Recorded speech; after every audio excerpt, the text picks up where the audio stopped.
Samsung. This phone, I literally use it for nothing. So, and my iPad is out of battery, like always. So, I have to set it up to better. Okay.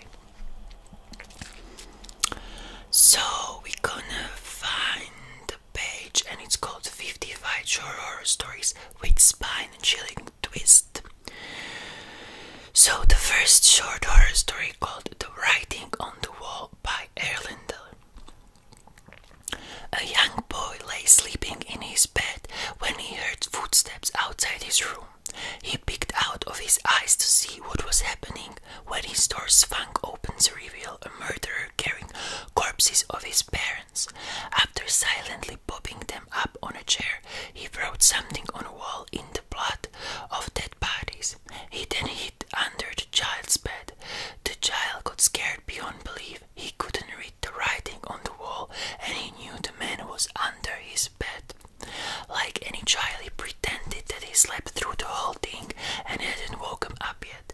He lay still as the bodies quietly hearing the breaths from under his bed. An hour passed and his eye got adjusted to the darkness. He tried making out the words, but it was struggle. He gasped when he finally read out the sentence, "I know you're awake," he read as he felt something shift under his bed. Okay, that wasn't that scary, to be honest. Maybe it's also because like I'm shitty at reading because I read a lot, but doesn't matter. I will try to find something better. 20 spooky short stories you can read online, okay?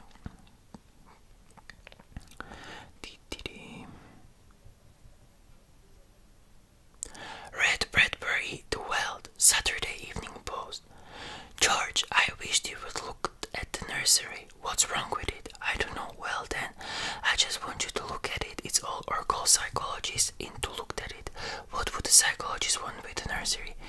You know very well what he would on his wife passed in the middle of the kitchen and watched the stove pussy humming itself making supper for four. It's just that nursery is different now than it was. Alright, let's have a look. Okay. Since page it's really fucking shitty, I'm gonna do a storytelling. So this is gonna be much more better and much more creepier. This story we used to like tell it on my primary school and it got me dead. There was a girl that she was like on how it's called? Fucked. She was studying and she was sleeping at the school. I don't know the word in English for that. And one day she's supposed to go to the party, and then she had a roommate, and you know, like they had a little bit of fight together. And once when she left to the party, you know, the roommate, when she came along, she told her like not to turn off the light. And then, you know, like she was still sleeping, and then the guy, he came to her room.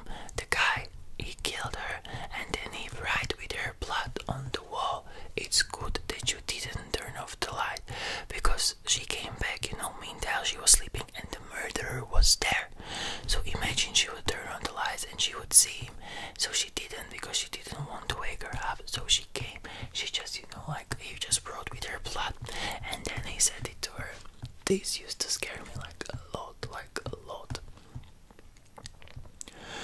Also, you know, the thing for me, like every time when someone from my family died, we just have the thing called like they're gonna come like say goodbye to you.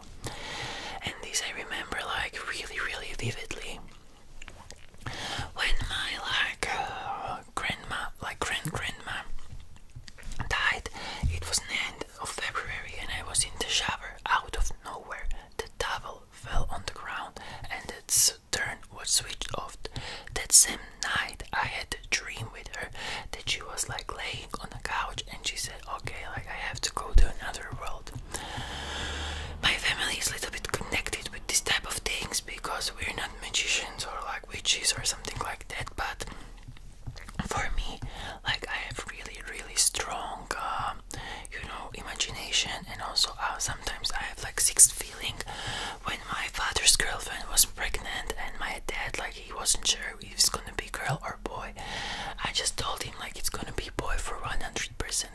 what, in a couple of months, his girlfriend called him that she's expecting a boy. So yeah, I know this video was a little bit shitty, so sorry for that, but I still wanted to make one. So super still with a like, please leave a comment, write me your short horror scary stories, and see you in another video. Stay rich.